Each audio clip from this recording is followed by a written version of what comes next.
Cultura Libre es un evento organizado por las distintas comunidades que manejan producción de contenidos básicamente en Internet en el continente europeo y convocando internacionalmente a los productores de material digital y producción de contenidos digitales en el resto del mundo. Sobre la base de organizar un evento que ya tiene esta cuarta edición que se va a hacer este año, existió el del año pasado y el 2008, arrancó oficialmente en el 2008. ¿En qué consiste fundamentalmente este evento? Es un ejercicio de resistencia civil, formalmente entendiendo una oposición contundente de un colectivo planetario en relación a las políticas institucionales de los distintos gobiernos que están queriendo tener el control y el monopolio de la producción de contenidos en Internet.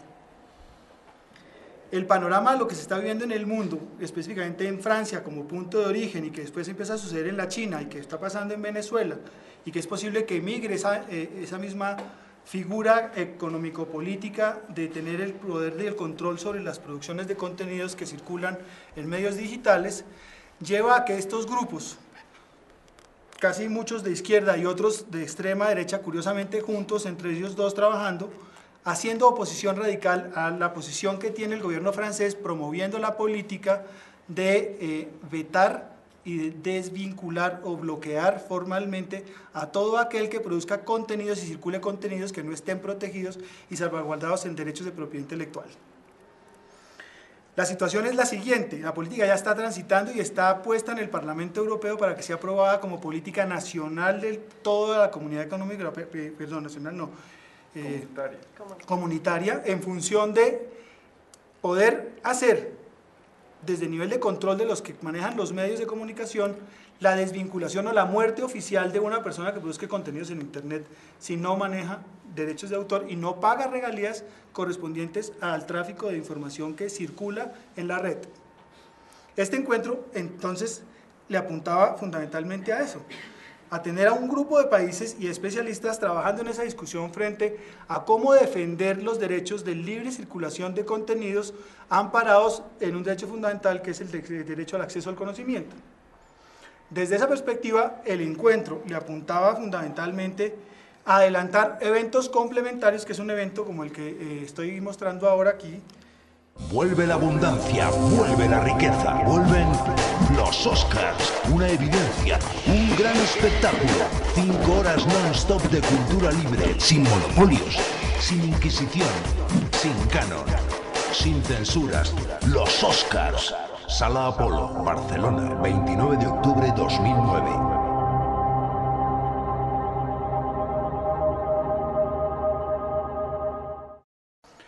Este es un concurso de premiación de los mejores procesos de denuncia que hace esta comunidad en relación a los procesos de fiscalización y de veto que se le pone a la gente que produce contenidos y circula formalmente. Si ustedes tienen un bar o montan una discoteca o van a hacer un evento, tienen que pagar unos impuestos por reproducción de esos elementos, igual que el cine, igual que esas producciones. Esa oficina en España se llama el SGAE, con S. Y este grupo monta una oficina que se llama la EXGAE, que le hacen la contraparte a este equipo de trabajo. Estos montan este evento y hacen un evento periodístico de denuncia de todas esas posiciones que la oficina oficial que está queriendo tener el monopolio y cobrando derechos de autor sobre producción que está licenciada en Creative Commons, es decir, que pone el conocimiento libre y disposición de uso voluntario, como en la lógica de lo que sucede con Linux, circula procesos de control y de fiscalización y esta gente le hace oposición radical al tema. La propuesta, que es lo que quiero conversar con ustedes, que me parece muy interesante más que hablar de la agenda misma, fue el descubrir cómo tenemos un modelo de trabajo muy distinto en un país latinoamericano como el que tienen estos grupos de trabajo colaborativo y entienden la figura del trabajo colaborativo asociado a una dinámica de la producción en tiempo real. ¿Qué es lo que me lleva a mí a poder hablar hoy en este evento aquí? El aprendizaje que yo me llevo en esto es ver cómo efectivamente la producción de contenidos en Internet, siendo gente que domina el manejo de producción de contenidos en las lógicas de Wikipedia y demás de estar produciendo en tiempo real información, está en capacidad de trabajar 365 por 24 sin ningún problema, sin ninguna dificultad. tiempo real todo el tiempo porque empiezan a correr en la red y están trabajando en todo el planeta todos al tiempo y produjeron este evento con esos niveles de difusión de tal manera que terminan produciendo 2 documentos, un manifiesto del dominio público de los contenidos bajo un contexto de una metodología y una forma de trabajo que es esta organización que se llama Comunia y que termina organizando estos textos que ustedes van a leer. Quiero mostrarles ahora a continuación la experiencia que deriva de eso, el trabajo de participación y colaboración con gente sentada en mesas de trabajo en unos espacios absolutamente deprimidos en la ciudad de Barcelona, gente con unos estándares de conocimiento intelectual muy alto, con gente muy joven, sin ningún nivel de filtro de egos o de posicionamientos, diferenciando el papel del rol que está. Es un ejercicio realmente de trabajo colaborativo, con unas metodologías que creo que nosotros usamos aquí, no con el suficiente rigor con el que se pueden trabajar, que son los mapas conceptuales y las elaboraciones de contenidos. La gestora del proyecto es esta mujer que ustedes están viendo aquí, que se llama Simona, pero la mujer que está más arriba, que quiero mostrarles a ustedes aquí, que es esta niña que está aquí, tiene 23 años, es nombrada miembro del Parlamento Europeo por votación a través de Internet, garantizándole un puesto, y ella es sueca, para poder hacer desde el Parlamento Europeo oposición radical al proyecto de política de privatización y monopolización de contenidos. La capacidad que tienen los jóvenes hoy de tener una posición política motivada desde el escenario del trabajo colaborativo a través de las plataformas de Internet, en vez de estar chateando solamente haciendo comentarios sociales de bajo nivel, perdónenme la expresión, en vez de estar ejerciendo realmente ejercicios de poder y de control para poder generar cambios y tener control político sobre los gobiernos. Esta es la experiencia que yo me llevo y que me garantiza a mí saber que hay un futuro que está en manos de ustedes y que es necesario que entren a controlar desde ya a partir de las tecnologías que cada uno de ustedes y los que estamos metidos en estos intentos de descubrir los procesos que da la tecnología dan como oportunidad. De eso, el acumulado que queda efectivamente es que hay una publicación, ustedes pueden buscar todo esto en Internet, hay una carta clara por la innovación y la creatividad en el acceso al conocimiento, garantizando derechos en los ciudadanos en el componente de los artistas que trabajan en el mundo digital. Esto que ustedes están viendo aquí en esta imagen fue el resultado de esa postura, de esa carta, en tiempo real, con Wikipedia trabajando, las 80 personas que estaban en ese evento, redactando la carta en tiempo real, viéndola producida en Internet de manera directa, en 5 idiomas en paralelo. Se estaba escribiendo en español y mientras tanto había gente traduciendo en inglés, al sueco, en alemán, en portugués, y haciendo visible el resultado de manera inmediata una vez terminó el evento. Esa capacidad de producción colaborativa no la he visto en ningún lado en estos contextos todavía. Lo soñamos, pero realmente todavía no se dan. Esta metodología tiene este origen. Todavía el post-it sobre el tablero funciona y es de allí que salen los resultados que pasan después a Internet. Lo que quiero decir es que de todas maneras hay un trabajo que se requiere conceptual y prácticamente en un trabajo que se recoge alrededor de un café. Y el café tiene la proyección de poder salir en tiempo real y hacer visibles cosas.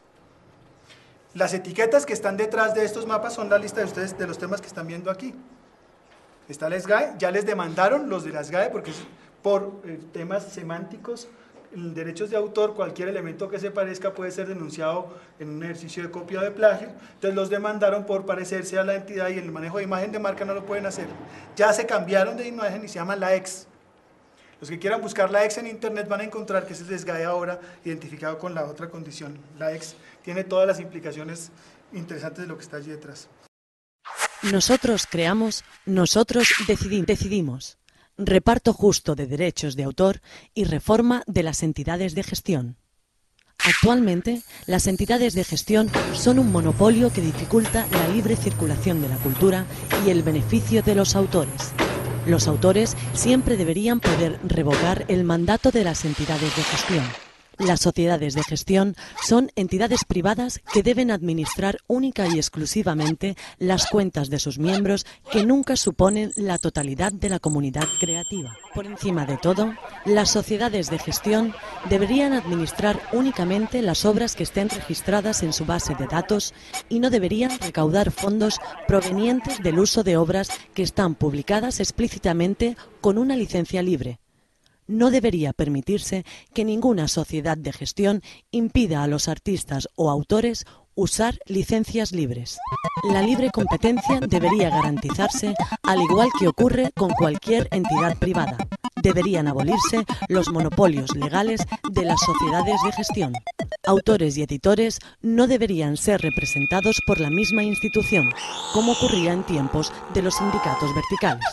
Las sociedades de gestión no deberían poder gestionar impuestos no cuantificables ni debería existir ningún cobro obligatorio de derechos, así como deberían abolirse todos los cánones digitales injustos que sancionan indiscriminadamente en nombre de la compensación de los artistas y que tratan de penalizar actividades que no son criminales en modo alguno. Las cantidades no cuantificables deberían ser gestionadas por el Estado como incentivos a la creación. La idea es que aquí están mostrando cómo las entidades de gestión, en este caso como Saico y Asimpro, que está muy lejos de tener un control como el que tiene la SGAE en Europa, se los explico en el ejemplo que quiero que ustedes entiendan, los bares en Europa han hecho ejercicios de resistencia civil apoyados en este movimiento. Y han puesto letreros a la entrada de los bares que dicen, en este bar se toca y se pone música y se emite música libre de derechos. De tal manera que con las licencias Creative Commons y todos los autores que producen música que no quiere estar amparada por la oficina de Saico y Asimpro, para ponerles el ejemplo aquí colombiano, no pagan derechos y no pagan el impuesto que tienen que pagarle a esa entidad porque no están recibiendo los beneficios que debería retornarle esta entidad a esos autores. Y cada vez más pululan ese tipo de organizaciones y es la resistencia en directo que están teniendo estas organizaciones en ese sentido. ¿Qué resulta de todo eso detrás como escenario mucho más claro? Buscar privilegiar o seguir trabajando por un derecho fundamental, que es el derecho al acceso al conocimiento, en una confrontación mucho más clara, que es la posición que yo estoy tratando de instalar como discusión en el contexto de esta universidad, por eso es uno de los retos que están aquí. Es la pregunta a la universidad y a la academia y al gobierno nacional frente a privilegiar procesos de producción académica subordinados exclusivamente a los mecanismos de acreditación y validación en términos de revistas indexadas como procesos de comunicación oficial, sin garantizar que efectivamente haya una circulación y una posibilidad de generar acceso a conocimiento bajo otros mecanismos, sin tener claro lo que significaría realmente administrar derechos de autor en función de salvaguardar los derechos morales, que es el reconocimiento de quién es el autor, y las posibilidades comerciales que derivan de la administración de esos derechos. Indudablemente soportado con otra situación que me parece que es importante exponer aquí, que es este otro tema como reto. Un tema de privilegiar e instalar una propuesta que esta facultad viene adelantando, que es la política de dejar clara e instalada una cultura de la honestidad intelectual. El respeto por el trabajo del otro, porque es que el tema de derechos de autor hoy está cruzado por una variable que me parece que es importante explorar. Derechos de primera generación, derechos de segunda generación, que son absolutamente egocéntricos en la perspectiva de privilegiar las individualidades hasta las colectivas, y los derechos de tercera generación, que lo que están intentando es pensar primero en el otro antes de pensar en mis propios beneficios y en mi desarrollo individual. En la medida en que podamos empezar a trabajar en función del otro, los derechos de tercera generación son derechos de responsabilidad social y de responsabilidad civil y responsabilidad mucho más amplia que una condición de explotación comercial de la misma. Eso deriva en una oportunidad para derivar y hacer debates sobre las lógicas de la creación en las artes. Porque eso empieza a estar cruzado por un discurso de todo lo que el profesor Aurelio estaba diciendo ahora, y en las discusiones de establecer los límites entre si es producto, si es obra, si es documento, si es qué tipo de creación en términos de los resultados, porque la discusión de la legalidad y de las legislaciones son las que determinan y orientan la posibilidad de gestionar contenidos y conocimiento en función de las materialidades que podemos propiciar y construir como resultados, pero que van a estar legisladas y restringidas o liberadas para poder ponerlas en circulación, que es el objetivo final. Eso básicamente era lo que quería contarles. Estos son... Copying is not theft. Stealing a thing leaves one less left.